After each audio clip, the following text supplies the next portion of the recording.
Hello, hello, hello. Gracias por estar aquí. Mi nombre es Indy para los que no me conocen y para los que ya han estado conmigo hace mucho tiempo. Muchas gracias por siempre darle like a los videos, siempre comentar en los videos y siempre compartir mis videos. Hoy vamos a estudiar acerca de Josué, pero antes de empezar, quiero decirles dos cosas. Todas las guías las pueden encontrar gratis en mi página web. Aquí abajo en la descripción del video les voy a dejar toda la información. Solamente le dan clic y es completamente gratis. Si quieren aprender a leer la Biblia por ustedes mismos, solamente teniendo las indicaciones necesarias. Y la segunda es que todos los meses, a partir de este video, voy a dar una Biblia. Solamente tienen que estar suscritos, comentar acerca del video que estén viendo y dejar un like. Fácil, así de sencillo. Y la Biblia es esta. Esta es la Biblia que voy a estar dando de aquí a todos los meses. Una Biblia para una persona. Muy bien, vamos a empezar sin más. Vamos a estudiar acerca de Josué para que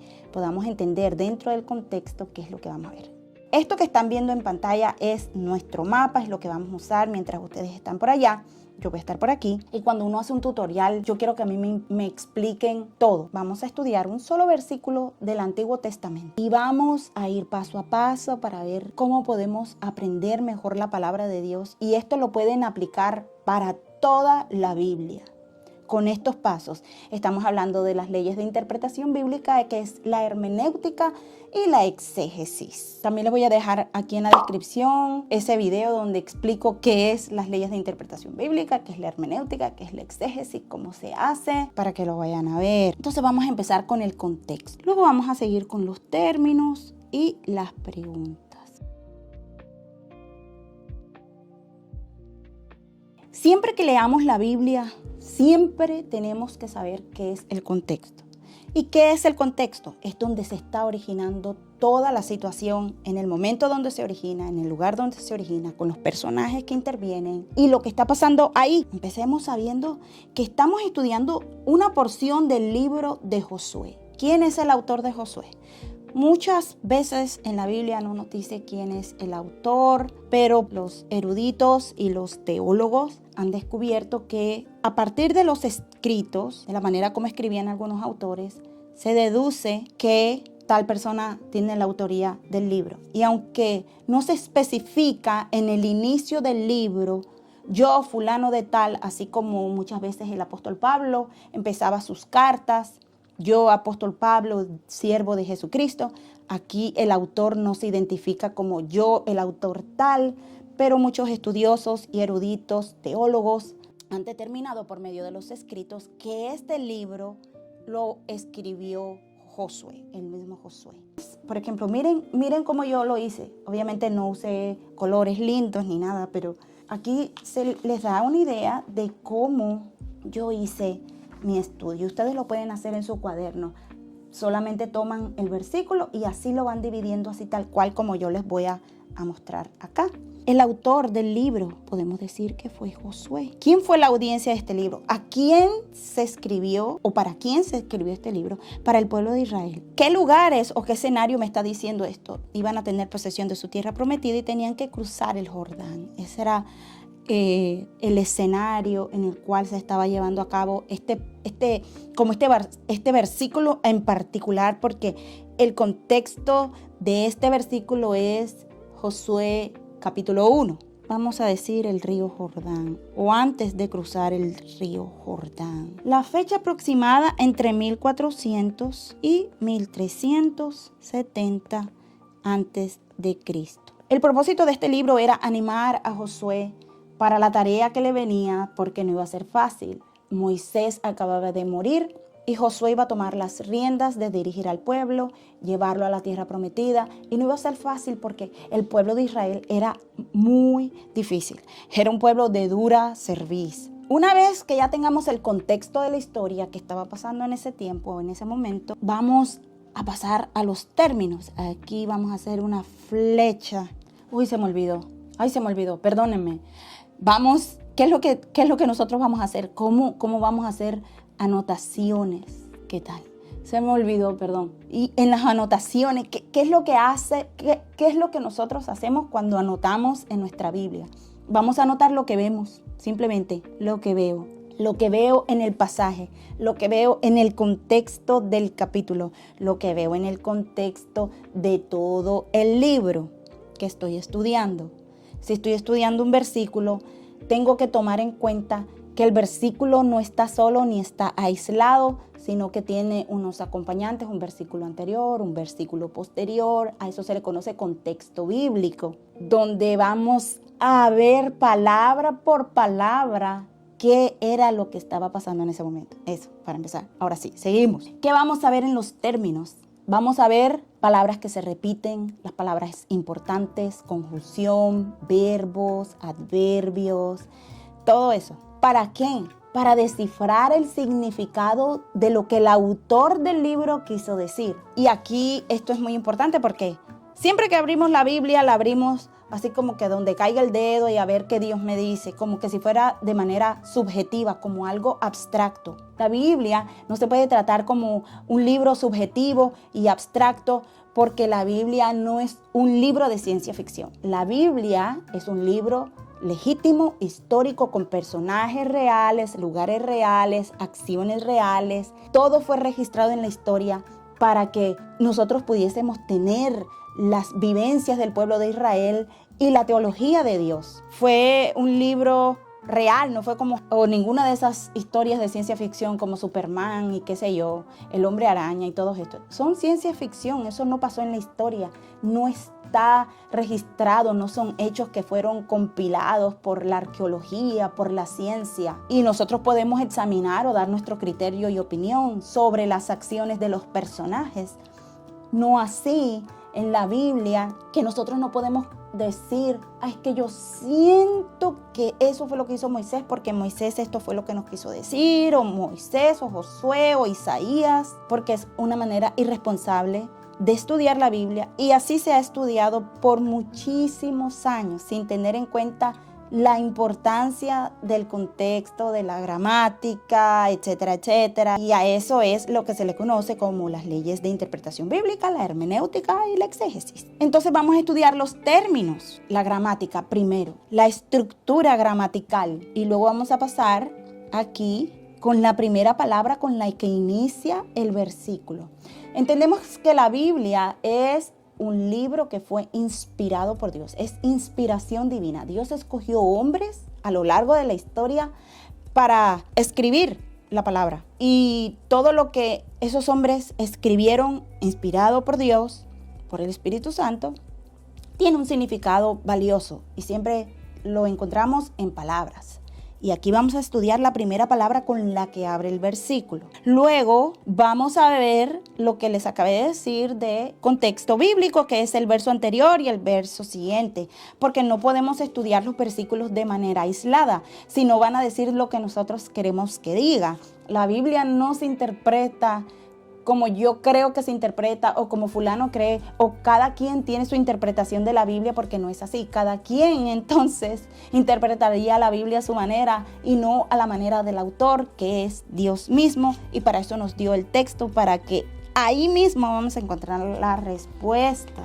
Y siempre esos versículos van a estar en relación a algo, en relación a lo que está pasando en el momento. Luego seguimos a la finalidad. Nos hacemos preguntas para determinar la finalidad, el por qué, el para qué y la consecuencia. Es decir, hay una causa y un efecto. Ya aquí vamos a pasar a ver el versículo y a tener en cuenta todas estas cosas que leí. Una vez pasado el contexto, ahora vamos a pasar a los términos, gramática, palabra inicial y versículos posteriores y anteriores. Estamos estudiando Josué 1:8. Vamos a estudiar la gramática y estructura gramatical del texto. Vamos a encontrar que dice nunca, y vamos a tener en cuenta que nunca, en ninguna ocasión, nunca es un adverbio de tiempo que se refiere a una acción continua. Ustedes tienen que usar el diccionario para sacar el significado de cada palabra. Lo más importante cuando leemos la Biblia no es lo que Dios nos va a decir a nosotros de primera mano, sino lo que significaba para la primera audiencia. Aquí vamos a empezar a ver nuestros significados. Para hacer anotaciones nosotros tenemos que ser como detectives, buscando todo lo que hay en la escena del crimen. lo obvio y lo que no es obvio. Tenemos este versículo ahí: nunca se apartará de tu boca este libro de la ley, sino que de día y de noche meditarás en él, para que guardes y hagas conforme a todo lo que está escrito, porque entonces harás prosperar tu camino y todo te saldrá bien. Como estamos muy cerca, aquí está el 1:8, vamos a irnos a Josué 1 para saber qué era lo que estaba pasando, para traer a nuestro estudio quién estaba dándole el mensaje a quién y quién estaba recibiendo ese mensaje. Josué 1 dice: y aconteció después de la muerte de Moisés, siervo de Jehová, que Jehová habló a Josué, hijo de Nun, servidor de Moisés, diciendo: mi siervo Moisés ha muerto. Ahora pues levántate y pasa este Jordán, tú y todo el pueblo, a la tierra que yo les doy a los hijos de Israel. Ahí tenemos mucha información. Dios era el que le estaba hablando a Josué. Descartamos la idea de que era Moisés. Ya dice la Biblia que Moisés había muerto y el mismo Dios le trajo este mensaje. Es decir, que cuando Dios le dice a este muchacho, nunca, no solamente era esta palabra, nunca es un adverbio de tiempo, sino que es un imperativo. Es una orden que Dios le estaba dando a Josué. Ok, esto es un verbo acá. ¿Y en qué tiempo está este verbo? En indicativo, se apartará, es un verbo indicativo también. De tu boca. ¿Por qué no le dijo nunca se apartará de tu vista? Pero le dijo nunca se apartará de tu boca. El pueblo de Israel aprendía a través de la tradición oral y de generación en generación, como los padres le hablaban a sus hijos acerca de las hazañas que ocurrieron y del Dios de Israel. Y ellos aprendían por medio de lo que escuchaban de sus padres. Tenía que confesarlo y grabarlo en su mente. Y ahora vamos a ver cuando le dice este libro de la ley. ¿De qué está hablando aquí Dios? Miren, lo primero que le hace énfasis es acerca de poner a Dios primero y tiene que ver con el primer mandamiento de la ley: no tendrás a otros dioses ajenos delante de mí. Y la ley es importante, muy importante para los judíos. Acuérdense que tenemos que tener en cuenta para quién fue entregado este libro. Y la ley era muy importante para el pueblo judío. Era su tesoro, era el mismo Dios del cielo dándoles a ellos la ley. Y aquí en la ley hay de todo. Entonces vamos a verlo aquí. Vamos a así. ¿Qué era la ley? Acuérdense que la ley fue dada a Moisés en el monte Sinaí. Y la ley fue la idea máxima de Dios. Y la ley era los estatutos, ordenanzas y mandamientos que Dios en su mente maravillosa pensó, y es el autor original, de cómo el hombre tenía que acercarse a él, que amarlo, amar a su prójimo, y cómo debía un sacerdote entregarle adoración al Rey Máximo. Y esa ley tiene 3 componentes importantes. Tenemos la ley moral, y en esa ley moral era el bien y el mal. Y en esa ley Dios le estaba enseñando al hombre cómo relacionarse con él. La ley civil era el hombre y su comunidad o hermanos. Y la ley sacerdotal. Y aquí nos vamos a detener un poquito. ¿Por qué la ley es importante? Y esta es la importancia de la ley. Número 1, Dios dio la ley. Número 2, la dividió en 3 grandes secciones, si lo queremos ver así. Decimos que son 3 leyes y es muy importante porque es las leyes que le dan la dirección al ser humano. No nos podemos deshacer de la ley, porque si nosotros no entendemos el Antiguo Testamento, muy difícilmente vamos a entender la función del Nuevo Pacto, porque el Nuevo Pacto se define y se entiende y tiene su raíz y su origen en el Antiguo Testamento. Ahora nos damos cuenta que la siguiente palabra que vemos aquí es sino. Esto es una palabra de contraste que hace que la expresión que estamos estudiando se parte en 2. Le está diciendo, nunca se aparte de tu boca este libro de la ley. Ese si no es como, pero esto es lo que vas a hacer.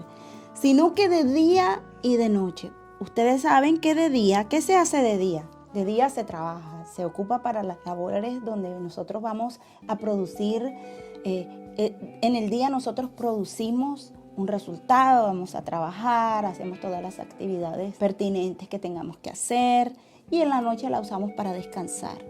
Aquí vemos esta palabra, Elí, es una conjunción que añade algo más. le dice, sino que de día, no solo lo vas a hacer de día, sino que también lo vas a hacer de noche. Vas a meditar en el libro de la ley. Ahora, este libro de la ley tenía una particularidad de tener 613 mandamientos, en los cuales él tenía que meditar de día y de noche. Entiéndase pues que para meditar de día y de noche, él tiene que parar sus actividades para meditar esa ley que se entiende que los padres judíos le entregaban a sus hijos, los instruían en esa ley, ellos tenían que memorizarse esa ley. Entonces el muchacho de día, mientras estaba comandando al pueblo hacia esa misión de pasar a la tierra prometida, yo entiendo que él, tal vez para meditar en esa ley, tendría que apartarse en un lugar, estar a solas, pensar en Dios, pensar en todo lo que comandaba la ley, en estos 3 grandes bloques de ley moral, de ley civil y ley sacerdotal. La ley moral establecía los principios que tenían que guardarse hacia Dios, el bien y el mal, adorar a Dios, conocer a Dios en toda su plenitud, esa relación de Dios y el hombre. La ley civil, por su parte, tenía que ver con deberes y derechos de la sociedad donde ellos vivían. Es decir, no matarás, no robarás, no dirás falso testimonio, no tendrás relaciones con la mujer de tu prójimo, etcétera, etcétera. Todas esas regulaciones. Y él también tenía que hacer tiempo de día y de noche para pensar y meditar en esta ley sacerdotal. Dios había escogido a los levitas como aquella tribu escogida para ofrecer sacrificios en el altar, matar animalitos, ofrecerlos como ofrenda por el pecado del pueblo, etcétera, etcétera. Y solamente esa tribu de sacerdotes podía ofrecer y entrar en el lugar santísimo. Y había un ritual. En el día de hoy nosotros ya no tenemos que ofrecer sacrificios, pero nos hemos constituido como sacerdotes y ofrecemos nuestro sacrificio como ofrenda y olor fragante todos los días, porque somos templo del Espíritu Santo. Jesús pagó el precio y sustituyó a esos sacerdotes, y Él es el sumo sacerdote que se ofreció a sí mismo por el perdón de nuestros pecados. Pero existe todavía, ustedes dirán, bueno, ya vivimos bajo el nuevo pacto, ya no necesitamos de la ley. Pues déjenme decirles que no, porque hay muchas instancias de estas 3 leyes que siguen vigentes. Los 10 mandamientos siguen vigentes porque nos recuerdan la importancia de no transgredir la ley de Dios, que es lo que se conoce como pecado. Nos recuerda que nosotros tenemos que amar a un solo Dios y ofrecerle sacrificios solamente a Él, y que Él es un Dios celoso, etcétera, etcétera. Nos recuerda que honrar a nuestros padres también. En esta ley civil también nos recuerda de no matar, de no robar, de amar a nuestro prójimo como a nosotros mismos, que es el segundo y gran mandamiento dicho por Jesús. Y nos recuerda esa ley sacerdotal, que aunque Cristo murió en la cruz por nosotros y ya no necesitamos más ofrendas de animales para Dios, nos recuerda que somos el templo del Espíritu Santo, somos los sacerdotes que ofrecemos estos sacrificios de olor fragante, y que nuestra vida es un culto racional y agradable a Dios. Y esta misión Él la tenía que tener, y aquí viene el para qué todo esto, para qué Él tenía que meditar en esta ley todo el tiempo, para que guardes y hagas. Aquí tenemos otra conjunción. Vamos a ver aquí esta palabra. Todo está haciendo referencia a esos 613 mandamientos de la ley de Dios. Nosotros, con 4 versículos que nos memorizamos, ya decimos que estamos equipados para toda buena obra. En las tablas, todo lo que está escrito. ¿Se recuerdan también cuando Jesucristo dijo, y escrito está? Para constancia se escriben las cosas. Por eso hablaba aquí también escrito. ¿En dónde iba a estar escrito? En el libro. Esto se escribió un libro de la ley. Eran unas tablas donde estaba escrita la ley. ¿Qué pasa cuando uno guarda? Uno atesora. Y hacer, esto indica una acción, porque entonces es una consecuencia de algo. Y aquí está la importancia de tener todas las palabras en contexto. Miren todo lo que hemos aprendido para llegar a esta palabra: causa y efecto. Por cuanto yo hago algo, sucede algo. En el tiempo de la ley, las bendiciones eran asociadas a la obediencia. ¿Qué es esta causa y efecto? En el libro de Deuteronomio 28, 29 y 30 tenían las bienaventuranzas de la obediencia. ¿Se acuerdan ustedes cuando Dios le dijo al pueblo que y si no obedecen les va a ir mal? Pero si obedecen, les va a ir bien. ¿Por qué? Porque ellos se habían comprometido a firmar el pacto que Dios había hecho con la nación de Israel. Y las causas de la obediencia les traían todas las bendiciones aquí establecidas. Y las causas de la desobediencia son múltiples y están también aquí establecidas. Era un pacto firmado y ellos tenían que cumplir el pacto. Por eso, el contexto nos lleva a que por todas estas cosas no se apartará de la boca y para que guardes, para que obediencia. El causa y efecto es la obediencia. Harás prosperar tu camino. Segunda persona de singular, tú harás prosperar tu camino por cuanto tú has meditado de día y de noche, por cuanto tú has guardado esa ley para hacerla cumplir, ¿ok? Aquí está la causa y el efecto de este versículo. Y todo te saldrá bien. Aquí, ¿de qué camino estaba hablando? Él tenía la misión de llevar a la gente a pasar el Jordán hacia la tierra prometida. Y en ese camino y a través de su obediencia le iba todo a salir bien. Es decir, la presencia de Dios iba a estar con él por el solo hecho de obedecer lo que acabamos de decir aquí. La ley. Esto era una segunda ley, que era la misma ley que Dios le había dado a Moisés en el monte Sinaí. Y ellos firmaron ese pacto de que ellos se comprometían con Dios a todo lo que Dios les estaba diciendo. Le iba a ir bien, iba a tener dirección de Dios, provisión para todo lo que necesitaran y las victorias con los pueblos enemigos. Este versículo no tiene nada que ver con la prosperidad económica que nos prometen muchos, sacando muchas palabras de contexto, porque ibas a hacer prosperar tu camino, sino que él iba a prosperar su camino por la mera obediencia a Dios y que Dios iba a estar con él en todo.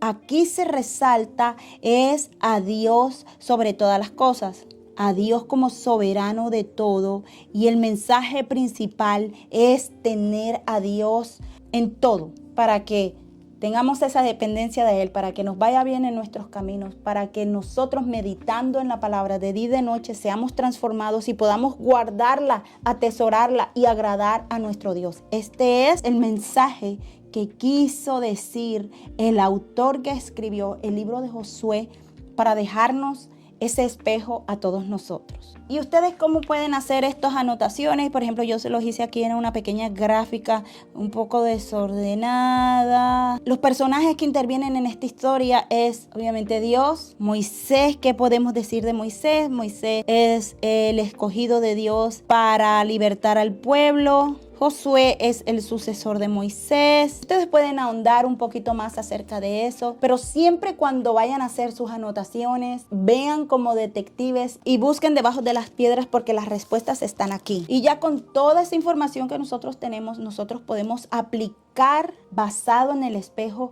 que fue para ellos. La ley fue importante. Ese es el ánimo que nosotros necesitamos para ser unos voceros aquí en la tierra de lo que Dios ya hizo por nosotros, pagar por nuestros pecados. Así que sin más, espero que este estudio te haya servido y que puedas venir otra vez. Si tienes dudas, si no te quedó claro, por favor, déjame saber en los comentarios. Y esto ha sido todo por hoy. Nos vemos.